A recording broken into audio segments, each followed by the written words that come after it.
Training session के बारे में आपको मैं जल्दी से मैं बता दूं।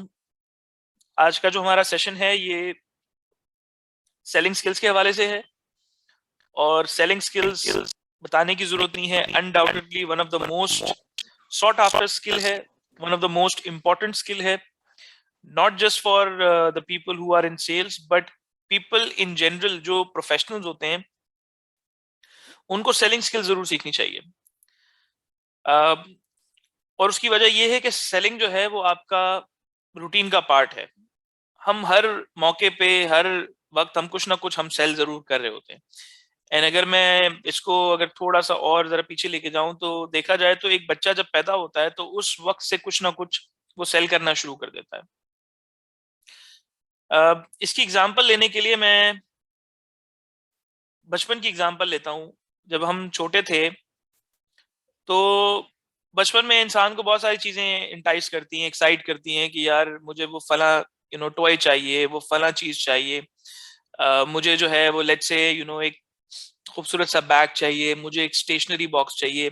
और उसके लिए हम क्या करते थे, हम अपनी एक पिच बनाते थे। We used to go to our parents और हम अपने पेरेंट्स को जाके अपना आइडिया हम बेचने की कोशिश करते थे कि मुझे जो है वो ये फला चीज चाहिए। और बाज़ औक़ात हमारे पेरेंट्स जो थे वो कन्विंस्ड हो जाते थे हमारे आइडिया से, वो हमें अपना आइडिया हमें खरीद लेते थे हमारा आइडिया। और बाज़ औक़ात हमें वो अपना आइडिया सेल कर देते थे कि बेटा देखो ये चीज तुम्हें जरूर मिलेगी बट इसके अगेंस्ट तुम्हें ये फला काम करना पड़ेगा। Let's say you have to perform well in your studies और you have to behave well और you have to learn something or the other. और इस तरह वहां पर वो चीज आपको एक्सचेंज में आपको मिल जाती थी कि आपको जो चीज चाहिए होती थी उसके बदले में आपको कुछ ना कुछ प्रोवाइड करना होता था और आपको एक्सचेंज में आपकी रिक्वायर्ड या आपकी जो डिजायर्ड प्रोडक्ट थी वो आपको मिल जाती थी। सेलिंग जो है सिर्फ प्रोडक्ट या सर्विसेज के लिए नहीं होती, बल्कि सेलिंग जो है इन जनरल किसी को अपना आइडिया बेचना भी ये सेलिंग है। यानी थिंकिंग ऑफ इट इन अ वे कि हम सोशल लाइफ में अपने दोस्तों को बाज़ औक़ात अपने आइडिया सेल करते हैं कि लेट्स से अगर कोई प्लान बना, कोई प्रोग्राम बना कि दोस्त आपस में कोई बाहर बाहर कहीं पिकनिक पे जा रहे हैं, तो आपने कहा कि यार let's go to this place because it's a good place. It's a, the place is really nice and the food is really good and we have so many options to enjoy and have fun and blah blah blah. If you are able to convince your friends over your idea, it means that you are able to sell your idea. ठीक है? तो जहां आप अपना idea या अपना plan या आप उसके बेनिफिट्स या उसके मेरिट्स लोगों को कन्विंस करने में जब आप सक्सेसफुल हो जाते हैं तो it is also one form of selling. So selling से हम घिरे हुए हैं। सेलिंग हम चाहकर ना चाहकर भी हमें सेलिंग करनी ही पड़ती है। आप जब कॉलेज में एडमिशन के लिए जा रहे थे तो उस वक्त आपको अपना रिपोर्ट कार्ड दिखाना होता है और वो डिटरमिन करता है कि आपको जो है वो उस कॉलेज में या उस यूनिवर्सिटी में एडमिशन मिलेगा या नहीं मिलेगा। सिमिलरली आपको एक इंटरव्यू देना पड़ता है कि और उस इंटरव्यू के अंदर ये डिटरमिन किया जाता है कि आप क्या वाकई इतने इक्विप्ड या इतने केपेबल हैं कि आपको उस पर्टिकुलर कॉलेज में यूनिवर्सिटी में एडमिशन दिया जाए। सिमिलरली जब आप प्रोफेशनल लाइफ में आते हैं, अपने ऑफिस में आते हैं, अब जब आपको अपॉर्चुनिटी मिलती है किसी जगह पे, आपको इंटरव्यू के लिए कोई कॉल आती है तो आप वहां पे इंटरव्यू के लिए जाते हैं और आप साथ अपनी रेज्यूमे, आप अपना एक्सपीरियंस जो आपका प्रोफाइल होता है वो आप साथ लेकर जाते हैं। और वो प्रोफाइल जो होता है वो बेसिकली आपकी composition of your experiences, of what you have done, what you have achieved in your life, ये सारा कुछ आपके बारे में बता रहा होता है। और आप सामने वाले शख्स को आप कन्विंस करने की कोशिश कर रहे होते हैं कि the job that you are offering, I am capable of it and I will be able to perform that job very well and I will give value to your organization. If you're able to convince that person, that then you get the job and that person gets the resource. Similarly, जब आप किसी इदारे में जाते हैं तो इदारा भी आपको कन्विंस करने की कोशिश करता है, convincing of the benefits of the organization, of the culture of the organizations, of the the perks that you'll get, that you'll receive from that organization, और वो आपको अपने आइडिया को सेल करने की कोशिश करता है। If you are convinced by the idea of the recruiter, then you get the job or you accept the proposal. और आप उनका प्रपोजल या आप उनकी पिच को जो है एक्सेप्ट कर लेते हैं और आप सोल्ड हो जाते हैं। सोशल लाइफ के अंदर हम अक्सर अपने पेरेंट्स को कुछ ना कुछ कन्विंस करने की कोशिश कर रहे होते हैं। अक्सर हमारे पेरेंट्स हमें कुछ ना कुछ कन्विंस करने की कोशिश करते हैं। इंसान की जब शादी होती है तो शादी से पहले जो है वो आपकी वालदा या आपके पेरेंट्स जो हैं आपको एक पर्टिकुलर एक फैमिली के बारे में इंट्रोड्यूस करते हैं, वो उनकी तारीफ करते हैं, उनके बारे में बताते हैं, and then they try to convince you on that. और फिर आप जब अपने बेसिस पर अपने एक्सपेक्टेशन के मुताबिक जब आप उसको इवैल्यूएट करते हो and that fulfils your expectation, and then you basically accept that proposal and you get sold on that. So selling दुनिया का एक ऐसा प्रोफेशन है कि जो कि यूनिवर्सल है, जो कि सिर्फ प्रोफेशन की हद तक नहीं बल्कि ये एक लाइफ सेविंग स्किल भी है। ये एक लाइफ सेविंग स्किल भी है कि अगर आप ये सीख जाते हैं, if you understand how to sell something और how to sell an idea और how to sell a point to an individual, then you are able to achieve anything in life. तो इसीलिए मैंने कहा कि ये दुनिया की ऐसी स्किल है जो कि हर लीडर को सीखनी चाहिए, हर प्रोफेशनल को सीखनी चाहिए, रिगार्डलेस कि वो सेल्स में है या नहीं। ये एक ऐसी स्किल है कि जो कि आपको दुनिया के हर शोबे में आपको हेल्प करेगी, क्योंकि हम हर मौके पे कुछ ना कुछ हम दूसरों को इम्पार्ट करने की कोशिश कर रहे होते हैं। And I use a word here कि हम किसी ना किसी मौके पे कहीं ना कहीं किसी ना किसी को हम परसुएट करने की कोशिश कर रहे होते हैं। तो परसुएशन जो है ये सेलिंग के अंदर एक ऐसी इंपॉर्टेंट स्किल है कि जिसके बगैर सेलिंग इनकम्प्लीट है। सेलिंग इनकम्प्लीट है। आप ये कहीं अगर आपके पास नोट्स हैं तो आप उसमें लिख लें कि persuasion is the most important skill that you learn in order to be a good salesperson. Persuasion is the most important skill that you learn in order to be a good salesperson. एक अच्छा sales person बनने के लिए, एक अच्छा leader बनने के लिए, एक अच्छा प्रोफेशनल बनने के लिए आपके अंदर परसुएशन की स्किल्स होनी चाहिए। अच्छा, परसुएशन होता क्या है? परसुएशन पे हम आते हैं। परसुएशन जो है ये एक ऐसा प्रोसेस है, ये एक ऐसी स्किल है जिसके जरिए हम किसी इंडिविजुअल को एक पर्टिकुलर थॉट, एक पर्टिकुलर एक्शन, एक पर्टिकुलर बिहेवियर या एक पर्टिकुलर बिलीफ को अडेप्ट करने के लिए मोटिवेट करते हैं। I'll come again. परसुएशन एक ऐसा प्रोसेस है जिसके जरिए हम किसी इंडिविजुअल को, किसी बिजनेस को, किसी पार्टी को हम एक particular thought, particular action, particular belief या पर्टिकुलर हम एक एटीट्यूड को फॉर्म करने में हम उसको मोटिवेट करते हैं। फॉर इंस्टेंस, आप अपने दोस्त के साथ लेट्स से आपने प्लान बनाया, प्रोग्राम बनाया कि यार हम बाहर कहीं एडवेंचर पे जाते हैं, और लेट्स से आप दोस्तों ने मिलकर प्लान बनाया कि हम जो है वो नॉर्दर्न एरिया में कहीं घूमने के लिए जाएंगे। अब क्योंकि आप लोग सारे नॉर्थ में हैं तो नॉर्दर्न एरियाज में बहुत सारे ऐसे मकामात हैं, सयाहत के मकामात हैं जो आप जहाँ पे आप घूमने जाते हैं और पाकिस्तान भर से बहुत सारे लोग आते हैं। लेकिन आपका एक दोस्त है जिसको जो है हाइट का फोबिया है, हाइट का फोबिया है, यानी उसको हाइट से डर लगता है।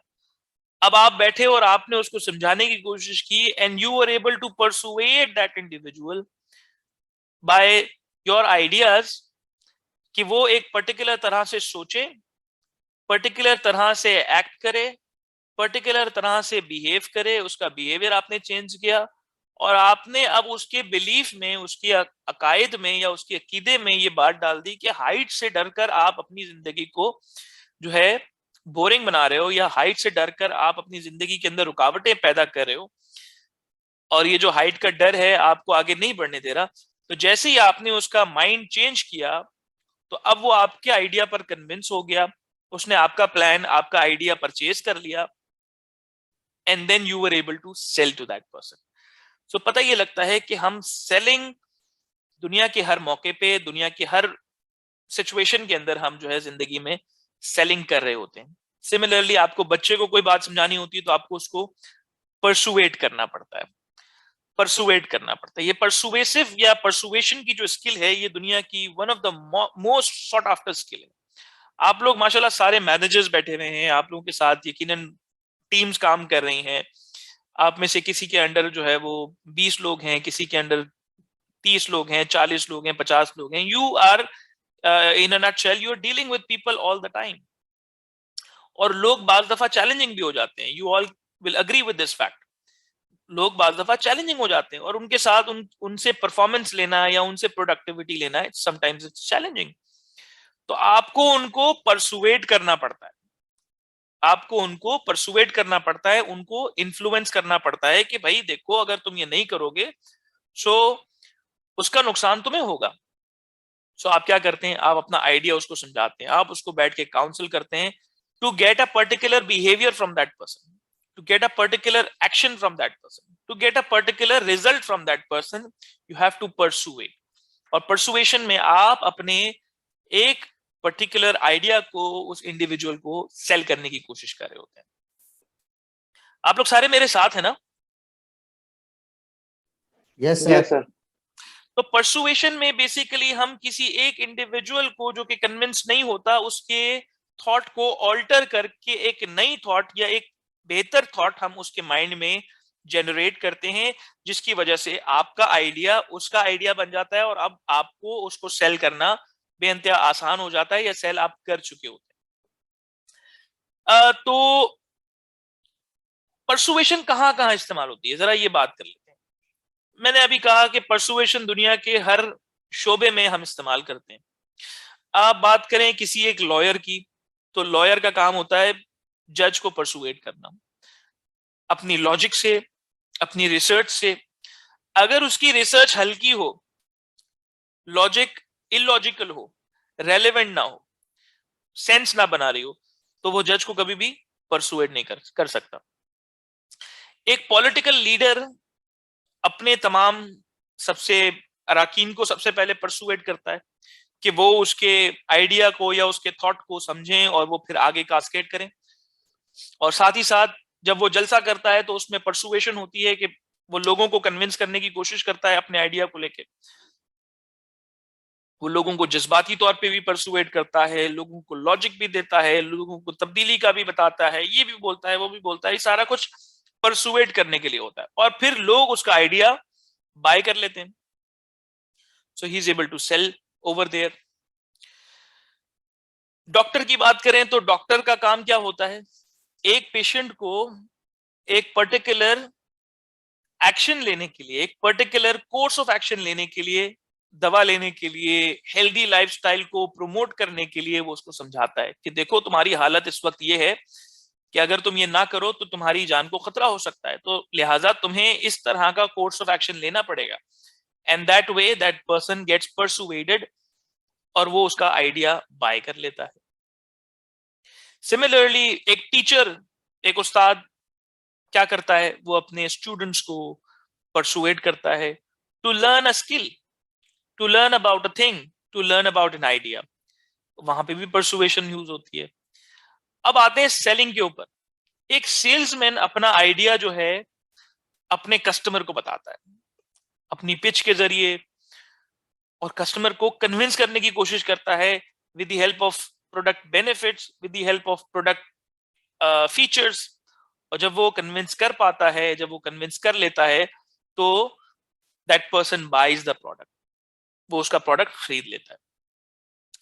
अच्छा, अब जरा मैं पहले चलूंगा कि परसुएशन के अंदर क्या क्या, परसुएशन किस चीज का मजमुआ है, परसुएशन बोलते किसको है। अभी तो हमने ये तो सीख लिया कि परसुएशन जो है ये एक ऐसी स्किल है जिसके जरिए आप अपने आइडिया को किसी को कन्विंस करवाते हैं और वो आपका आइडिया, अपना आइडिया समझ लेता है और बाय कर लेता है।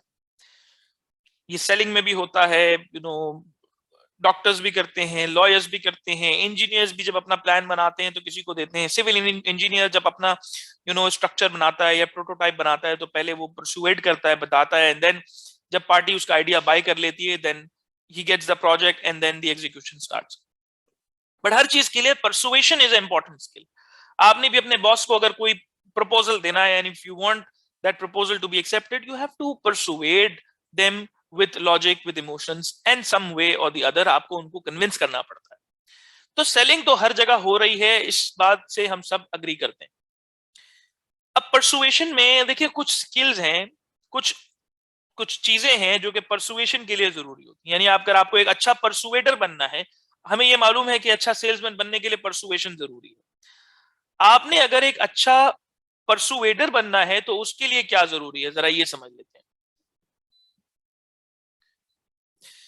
देखिए सबसे पहले एक अच्छा परसुएडर बनने के लिए, एक परसुएशन स्किल या परसुएसिव स्किल्स को अपने अंदर बिल्ड करने के लिए आपको कम्युनिकेशन के बारे में पता होना चाहिए.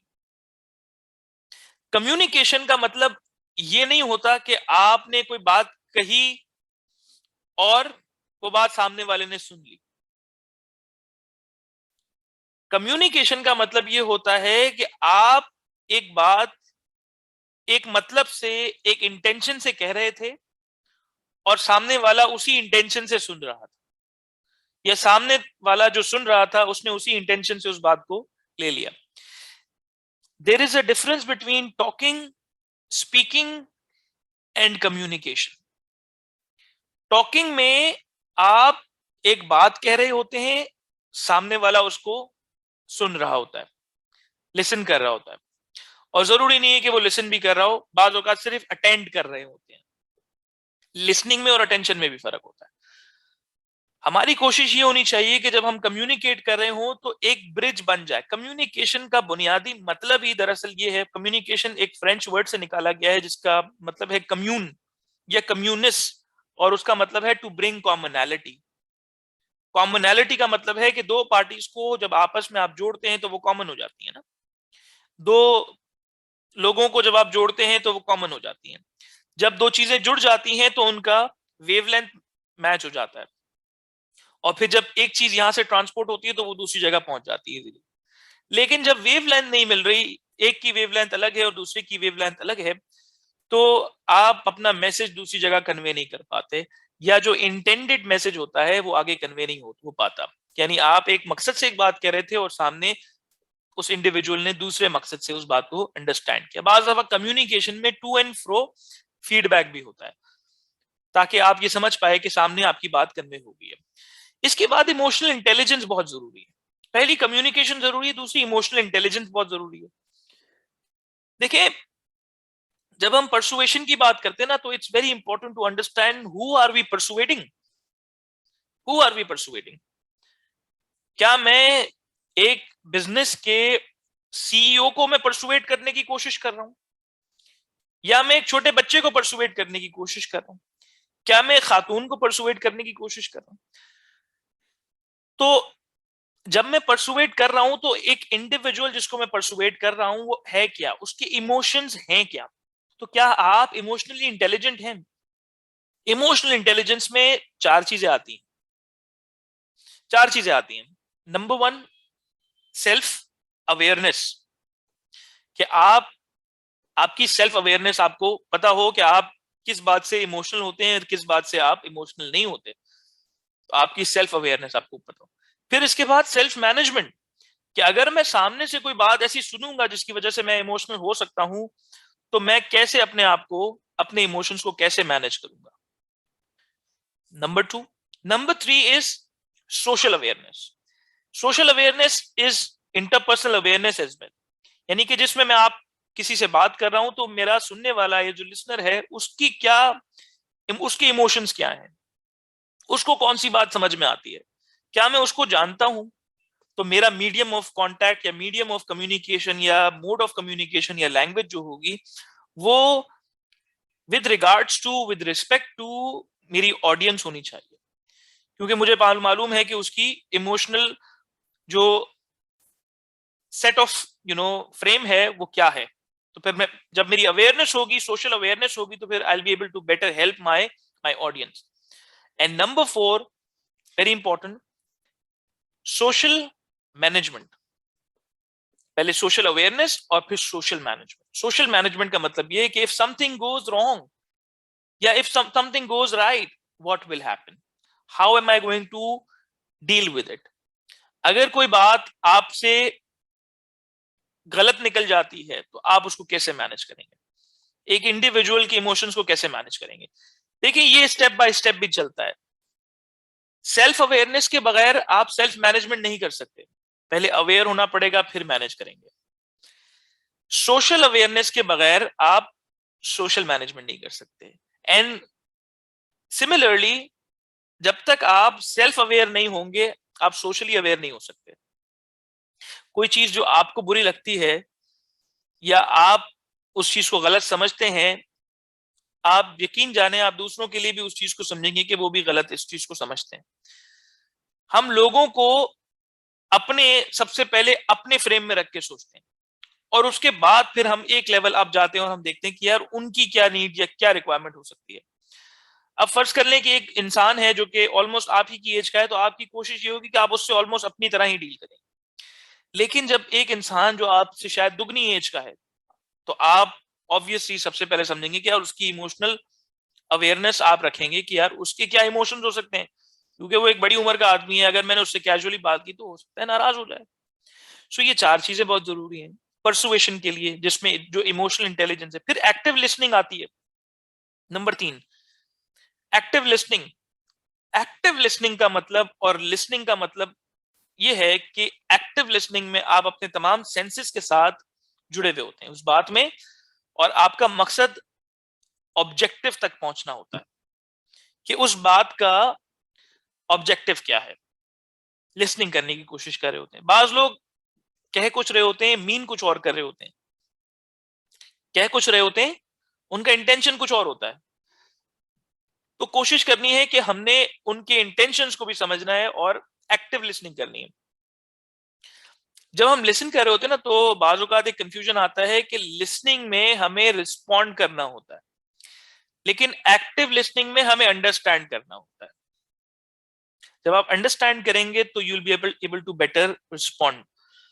Number 4, logic. परसुएशन में लॉजिक बहुत काम आती है। लॉजिक और रीजंस। देखिए, लोग दो ही तरह से अपने एक्शंस और डिसीजंस जो हैं वो लेते हैं। एक एक्शन लॉजिक की बेसिस पे होता है और एक एक्शन जो है वो इमोशन की बेसिस पे होता है। तो लॉजिक और रीजनिंग का काम आपने इससे आपने हेल्प लेनी है। Interpersonal skills. किसी हद तक इंटरपर्सनल स्किल्स आपकी इमोशनल इंटेलिजेंस में वो वहां से केयर फॉर हो जाती हैं, अकाउंट फॉर हो जाती हैं। इंटरपर्सनल स्किल रिलेशनशिप होता है दो इंडिविजुअल्स का, जो कि with the help of communication, with the help of various factors of relationship आप जो है उसको एनहांस करते हैं और इंटरपर्सनल रिलेशनशिप को इंप्रूव करते हैं। सो आपकी इंटरपर्सनल स्किल्स जितनी अच्छी होंगी, एक दूसरे के साथ बात करने की, कांटेक्ट करने की स्किल्स जितनी अच्छी होंगी, उतना ज्यादा बेहतर आप परसुएसिव होंगे, उतना ज्यादा अच्छी तरीके से आप किसी को परसुएट कर पाएंगे। नेगोशिएशन। नेगोशिएशन जो है ये यूं तो डायरेक्टली हमें तो शायद सेल्स में उतना हम नेगोशिएट नहीं करते, क्योंकि हम तो फिक्स प्राइस पर ही हम सेल कर रहे होते हैं। बट नेगोशिएशन इन जनरल जरा देखने की कोशिश करते हैं कि ये है क्या और कैसे आपको परसुएट करने में हेल्प करता है। देखिए, हमेशा आपका ओरिजिनल आइडिया जो है ना वो एक्सेप्ट नहीं होता। कहीं ना कहीं इंसान को कॉम्प्रोमाइज करना पड़ता है, नेगोशिएट करना पड़ता है। लेट्स से फॉर एग्जांपल, आपने अपने जो है वो बच्चों को कोई स्किल सिखानी है और आप चाहते हैं कि वो एक पर्टिकुलर तरह से बिहेव करें, वो लेट्स से हार्ड वर्किंग हो, वो अपने स्कूल का होमवर्क कंप्लीट कर लें, वो जो है यू नो सारा वक्त गेम्स ना खेलें, सारा वक्त प्ले ना करते रहें। तो अब आप उनको बिठाते हैं और आप उनको बोलते हैं कि बेटा ये काम नहीं करना, नहीं करना। आप में से कितने लोगों को लगता है कि ये सिर्फ कह देना काफी है कि बेटा ये काम नहीं करना, ये इसको कह के जो है वो आप अपना ऑब्जेक्टिव अचीव कर लेंगे? कितने लोगों को लगता है जी?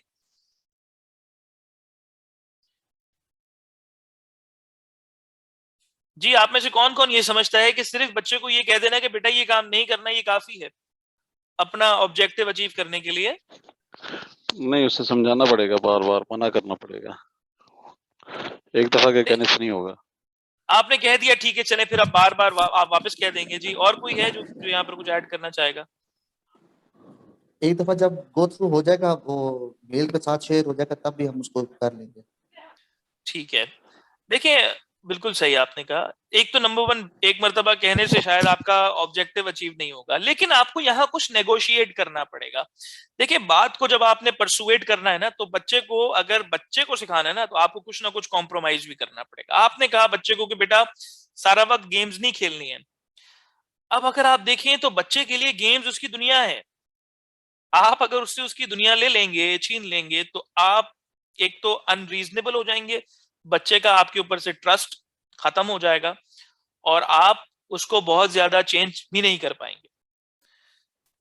तो करना क्या होगा यहाँ पर, आपको उसको कुछ थोड़ा सा इंसेंटिवाइज करना पड़ेगा उस चीज को। आप उसको कहेंगे कि बेटा अगर तुम गेम्स नहीं खेलोगे, and if you concentrate on your studies, I will get you a bicycle, I will get you a toy, and once you complete your homework, once you complete your school work, you can play games for this amount of time. जब आप उसके साथ बहुत strict हो जाते हैं तो फिर वो आपकी बात नहीं सुनता। लेकिन जब आप उसके साथ नेगोशिएट करते हैं ना कि बेटा okay you want to play game, but there is a way you can play games. First you have to complete your homework, you have to tell me, and then I'll allow you to play games, and then once you show me your grades, once you show me your performance, if you perform well, then I'll get you a bicycle. So this is when you give up something to get a result, that is negotiation. मैंने इससे ज्यादा जो है ना आसान तरीके से negotiation कभी नहीं सिखाया, लेकिन just to understand, I hope ये आप लोगों को समझ में आ रही है ये बात। नेगोशिएशन में इंसान कुछ गिव अप करता है टू गेट सम रिजल्ट्स। हमेशा आपको अप फ्रंट पहला आइडिया, पहली पिच जो है ना, वो इंसान की एक्सेप्ट नहीं होती। बाज दफा इंसान को नेगोशिएट करना पड़ता है। Is it clear to everyone? Are we making sense here? Interest बन रहा है आप लोगों का? बोरिंग तो नहीं लग रहा? नहीं, अभी तक तो नहीं। अभी तक तो नहीं। आगे आगे का कुछ नहीं मालूम। Yes sir. आगे की जिम्मेदारी हम नहीं ले सकते। चले जी, थैंक यू वेरी मच। आगे चलते हैं। अच्छा, अब यहां से मैं आपको एक ऐसी चीज बताने वाला हूं जो आपको आपकी परसुएसिव स्किल्स को निखार देंगी। एक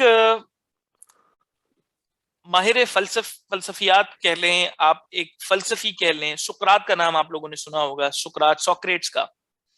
सोक्रेट्स ने एक रेट्रिक प्रिंसिपल, रेट्रिक कहते हैं बात करने को, कलाम करने को रेट्रिक कहते हैं। जब आप कोई रेट्रिक कर रहे होते हैं, किसी से कोई बात कर रहे होते हैं और सामने से कोई रिस्पॉन्स नहीं आ रहा होता अदर देन जस्ट उनके एक्सप्रेशंस को आप देख पाते हैं, इसको रेट्रिक बोलते हैं। जब आप जुमे के दिन मस्जिद में जाते हैं तो उस वक्त भी आप जब खुतबा सुनते हैं तो उसको भी रेट्रिक बोलते हैं, यानी खुतबा देने वाले को रेट्रिक भी कहा जाता है। क्योंकि खुतबे में आप किसी एक अथॉरिटी से एक बात सुन रहे होते हैं ना, और आप उनकी बात को बड़े गौर से सुनते हैं। तो सुकरात फरमाता है, सुकरात कहता है कि जब कोई रेट्रिक करता है ना, तो उसकी रेट्रिक के लोगों के दिलों तक पहुंचने में 3 फिल्टर्स हैं। 3 फिल्टर्स हैं, ये आप नोट करते जाएं। ये बहुत मैं मजे की बात कर रहा हूं और ये आप लोगों को बहुत हेल्प करेगी। 3 फिल्टर्स होते हैं जब कोई बात आपसे कहता है ना, और उस बात को आप जब मनोअन तस्लीम कर लेते हैं ना, तो उस बात को भी आप 3 फिल्टर से गुजारते हैं। पहला फिल्टर है ईथोस। मैं यहां लिख देता हूं आप लोगों के लिए ताकि इजी भी हो जाए ना। Just give me a second, मैं I'll grab a mark.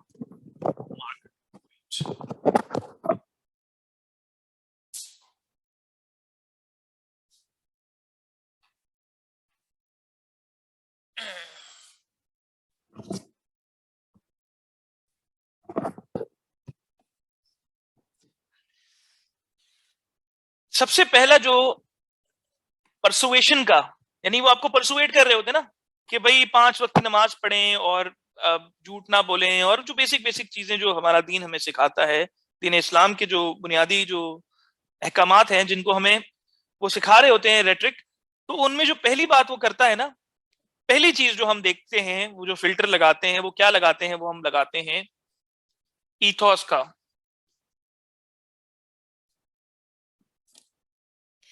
ईथॉस ये ग्रीक वर्ड है और इसका मतलब है कैरेक्टर स्लैश पर्सनैलिटी। किसी का कैरेक्टर, किसी की पर्सनैलिटी आपको ये हेल्प करती है कि वो जो बात कह रहा है वो बात यूजफुल है या नहीं है।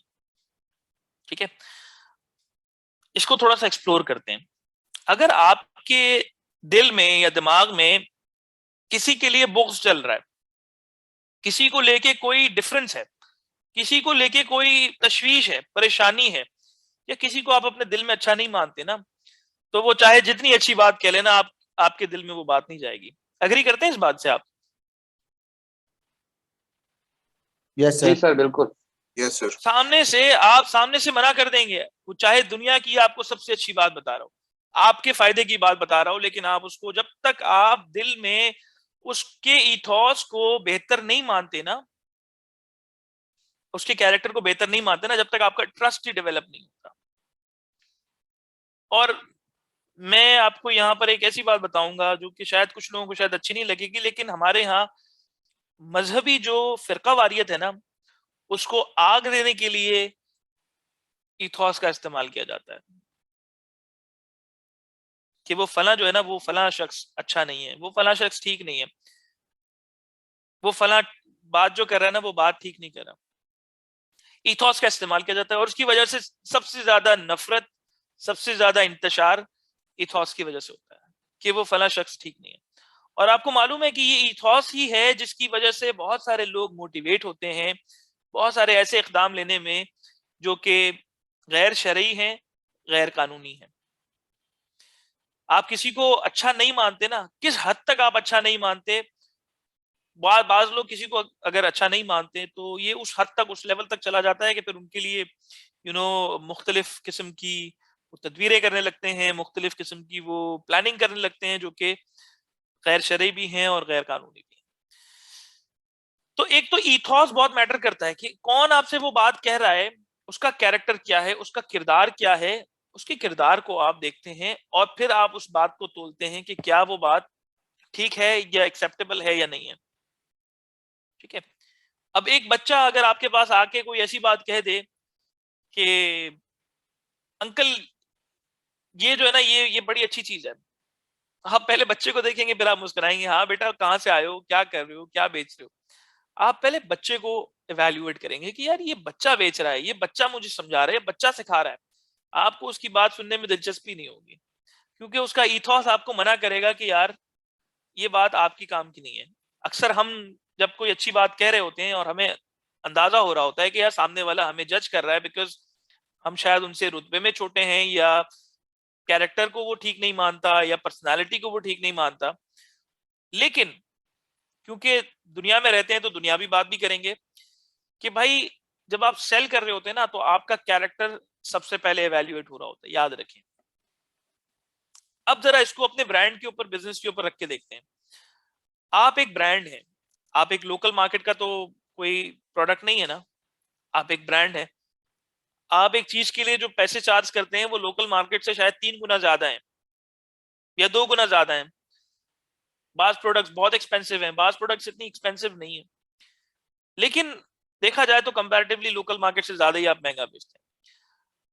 अब मुझे एक बात बताएं कि क्यों लोग आपसे आके लेते हैं, क्यों लोग आपके ब्रांड पे ट्रस्ट करते हैं? वो इसलिए कि उनको आपके ब्रांड का कैरेक्टर पसंद है, क्योंकि वो आपके ब्रांड पे या उसके कैरेक्टर पे ट्रस्ट करते हैं। क्योंकि पहली चीज जो होती है ना, वो फेस ऑफ द ब्रांड होता है, वो फेस ऑफ द पर्सन होता है। एक चीज की फेस वैल्यू होती है ना, हर चीज की फेस वैल्यू डिफरेंट होती है। मुझे एक चीज कोई एक आम इंसान आके बेचेगा, वही चीज अगर कोई मशहूर सेलिब्रिटी आके बेचेगा तो क्या होगा? हम फेस वैल्यू पर चीज बाय कर लेते हैं। अब आपको यहां से कनेक्ट हो जाएगा कि क्यों कोई ब्रांड जो है वो किसी सेलिब्रिटी को हायर करता है और क्यों कोई ब्रांड किसी ऐसी सेलिब्रिटी को हायर नहीं करता कि जो कि कंट्रोवर्शियल होती है। क्योंकि हर किसी चीज की एक फेस वैल्यू होती है। Is it making sense to everyone? आप लोगों को समझ में आ रही है ना ये बात? मुश्किल तो नहीं लग रही ना? आ रही है सर। समझ में आ रही है ना ये बात? तो सबसे पहली चीज जो है ना ईथॉस है। ईथॉस के बाद दूसरी चीज जो है ना वो है पैथोस। Pathos, PATHOS। पैथोस क्या है जी? हमने कस्टमर सर्विस वाले ट्रेनिंग में हमने 2 वर्ड्स यूज किए थे, एम्पथी और सिंपथी। हमने कहा था कि यहाँ पर जो पैथी या पैथोस जो है ना, ये दोनों एम्पथी में भी प्रेजेंट है और सिंपथी में भी प्रेजेंट है। कोई बता सकता है कि ये पैथोस का क्या मतलब होगा?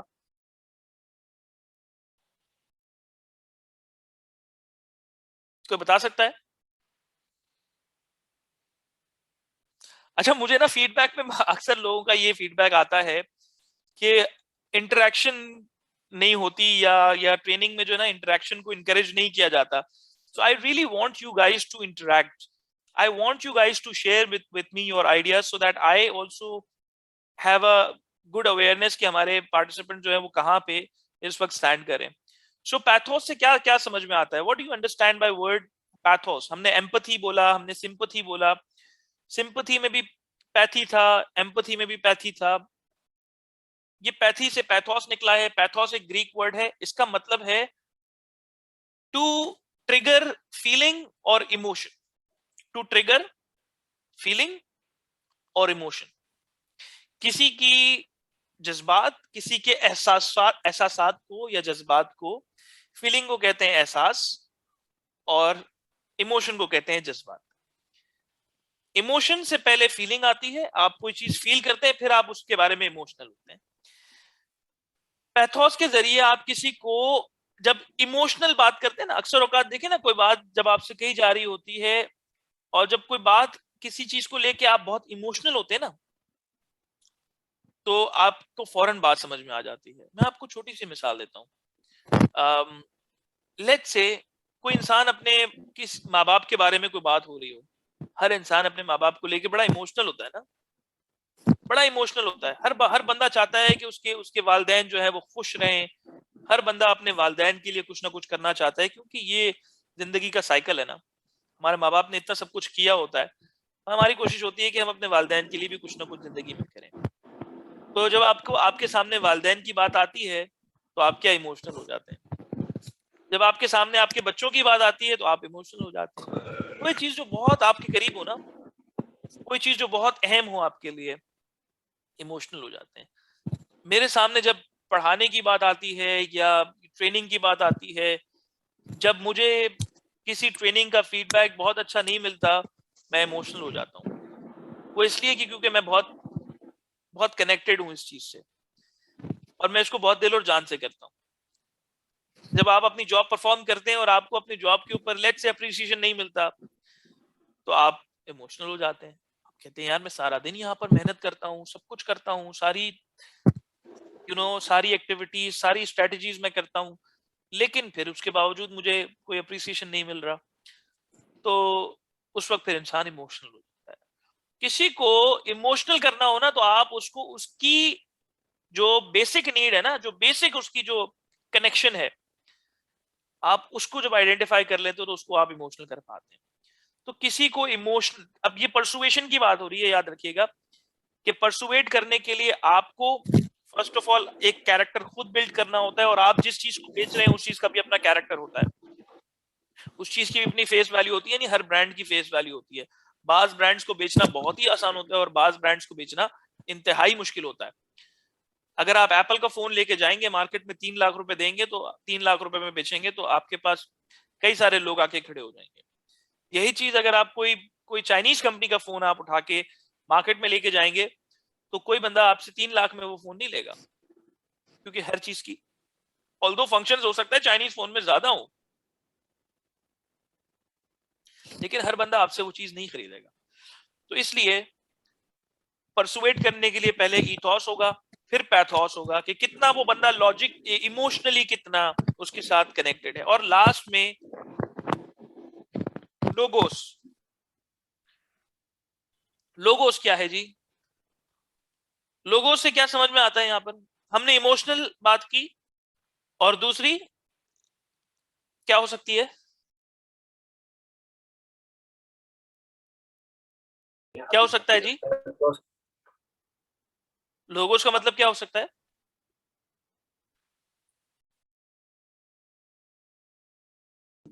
बेनिफिशियल, फेमस कितना है। लोगोस का मतलब है लॉजिक, सिंपल। देखिए, कैरेक्टर की बात हो गई, इमोशन की बात हो गई, ये लॉजिक की बात हो रही है। ईथोस, पैथोस, लोगोस, कि आप लॉजिकली किसी को समझा पाते हैं। आप देखें, ब्रांड के लिए ना लोग इमोशनल होते हैं। एप्पल का फोन लेने के लिए आप इमोशनल, देखिए हमने बात की थी ना, बल्कि शायद आप लोगों के साथ ये वाली बात नहीं हुई, नीड्स और वांट्स का जो फर्क होता है ना, कि वांट्स इंसान के इमोशंस को सेटिस्फाई करती है, वांट्स इंसान के इमोशंस को सेटिस्फाई करती है, नीड इंसान की जरूरतों को सेटिस्फाई करती है। जो बेसिक नीड्स हैं, नीड्स पूरी नहीं होंगी तो आप सर्वाइव ही नहीं कर सकते। वांट्स पूरी पूरी अगर नहीं होती तो आप सर्वाइव तो कर लेते, लेकिन इमोशनली खुश नहीं होते, इमोशनली खुश नहीं होते। अच्छा, इंसान को जिंदा रहने के लिए ना जॉब की जरूरत है, पैसों की जरूरत है। अब वो जॉब कैसी भी हो, जरूरी नहीं है कि आप उस जॉब में खुश भी हो या ना हो, लेकिन खुशी जो है ना उस जॉब से मिलती है जिसके लिए आप पैशनेट होते हैं। खुशी उस चीज को हासिल करके होती है जिसके लिए आप पैशनेट होते हैं। मैं आपको सिंपल सी दुनियावी एग्जांपल दे देता हूं, अच्छी लगे तो रख लेना, ना लगे तो कोई मसला नहीं है। आपकी अगर पसंद की शादी नहीं होती ना, तो आपकी जरूरत तो पूरी हो जाती है, क्योंकि शादी एक एक आपके दीन को पूरा करने वाली चीज है, आपको मुकम्मल कर देती है, आपको एक लाइफ पार्टनर की जरूरत होती है। लेकिन क्या हो कि अगर ये लाइफ पार्टनर आपकी पसंद का पार्टनर हो, या उसमें आपको वो सारी चीजें या सारी खूबियां आपको नजर आती हो जो आप सीख करते थे या जिसे आप पसंद करते थे, तो उस वक्त आपकी नीड के साथ वांट भी पूरी हो जाती है। वांट दरअसल आपको इमोशनली सेटिस्फाई करने का नाम है। देखिए, हर चीज जो हमें वांट लगती है ना, उसके लिए हम इमोशनल होते हैं, उसके लिए हम जज्बाती होते हैं, और जज्बात के लिए इंसान अक्सर औकात ज्यादा पैसा पे करता है। नीड जो होती है ना वो बेसिक होती है, यानी भूख लग रही है तो खाना खाना है, तो खाना तो कुछ भी खा सकता है ना इंसान, जो है ना रेडी पे लगे हुए दाल चावल भी खा सकता है, बन कबाब भी खा सकता है, कुछ भी खा सकता है, चाट भी खा सकता है। लेकिन अगर वांट की बात आती है ना, तो वांट पे फिर इंसान कहता है कि नहीं यार, since I want to seek more happiness, I want to be more comfortable, I'll go in that particular restaurant and I'll have food. Yeah, I'll go to Monal, let's say, and then have food. खाना खाना है तो बंदा saver से पुलाव भी खरीद सकता है, लेकिन खाना खाना है तो इंसान जो है वो मुनाल भी जा सकता है। तो आपकी ये जो नीड और वांट का जो ये कश्मकश होती है ना, तो वांट्स दरअसल आपको इमोशनली सेटिस्फाई करती हैं, नीड्स आपको आपकी जरूरियात को पूरा करती हैं। अभी हम ये डिस्कस भी कर रहे हैं आगे। तो ये तीन चीजें आपको परसुएट करने के लिए, आपको ज्यादा परसुएसिव होने में आपको हेल्प करती हैं। नंबर 1 इज, कोई बता सकता है क्या था जी? Ethos ethos. जी, नंबर 2 पैथोस पैथोस और एंड लोगोस। और ये प्रपोज किसने किया है? ये प्रपोज किया है सोक्रेट्स ने, सुकरात ने, जो कि एक फलसफी हैं, माहिर फलसफियात हैं।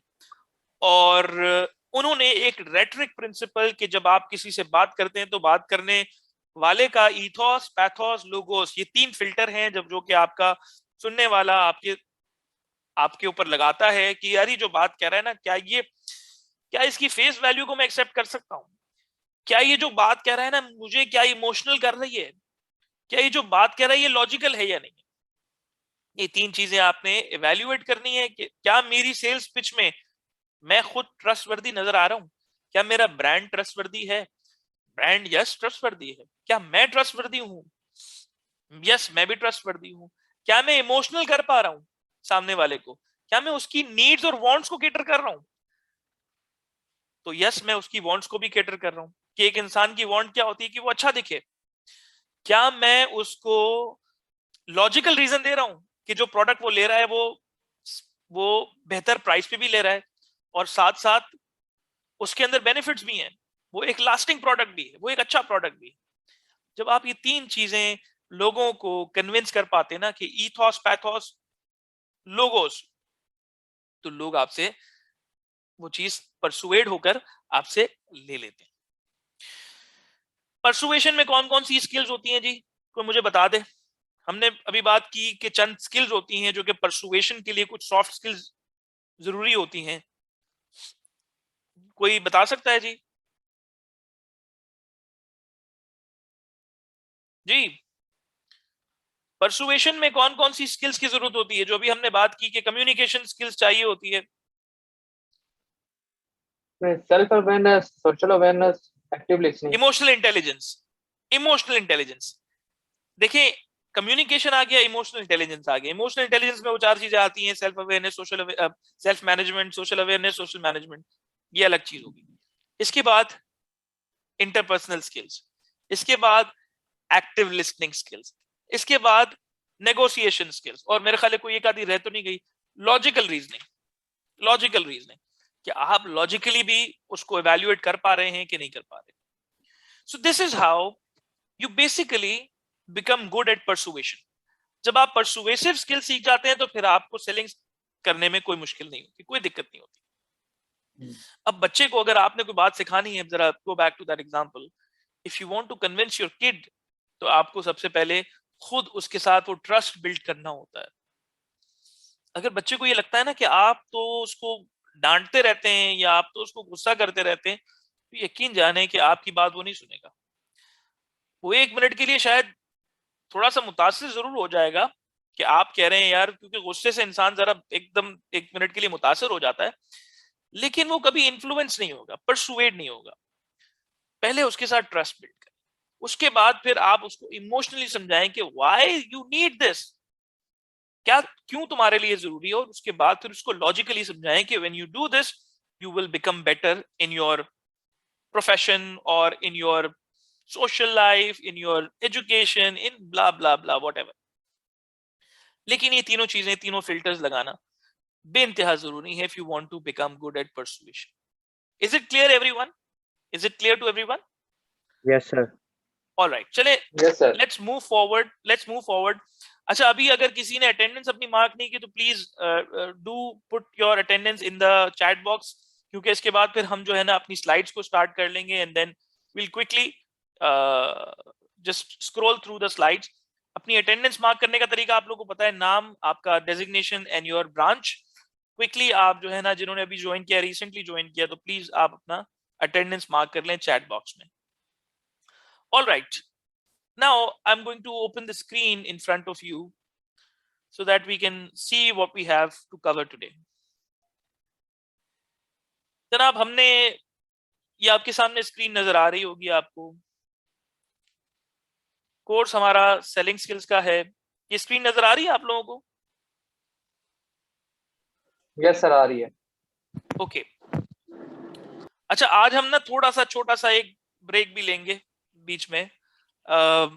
हम कोशिश करेंगे कि 5 से 8 मिनट का हम ब्रेक ले लेंगे। अगर किसी ने जाना है तो जाके फटाफट आ जाए, या किसी ने अगर कोई छोटा मोटा काम करना है, या आपने अगर कोई किसी से कोई बात करनी है, तो आप उस 5-10 मिनट में आप वो काम कर लें, ठीक है? वो हम देख लेते हैं कि किस वक्त हमने वो ब्रेक लेना होगा। ऑलराइट, हम कोर्स आउटलाइन जो है हमारा, जो आज का है, understanding the importance of selling skills, ये हमने सीख लिया है। हमने बात भी कर ली कि सेलिंग स्किल्स क्यों इंपॉर्टेंट होती है, क्योंकि हर वॉक ऑफ लाइफ में आप सेलिंग कर रहे होते हैं। जिंदगी के हर शोबे में सेलिंग स्किल्स की जरूरत आपको होती है।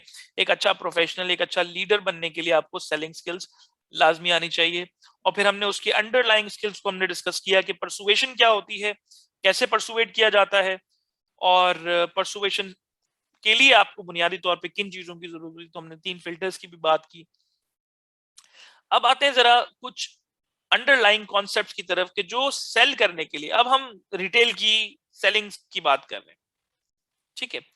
वो जेनेरिक जो बात थी वो हमने बात कंप्लीट की। अब हम आते हैं रिटेल सेलिंग से, क्योंकि आप रिटेल में हैं, आपको फंक्शनल नॉलेज ज्यादा चाहिए, सही है ना? आपको अपने कस्टमर्स के साथ बेहतर ऑपरेट करने की नॉलेज जो है वो ज्यादा चाहिए। तो उसमें कुछ बेसिक चीजें जो समझने की जरूरत है।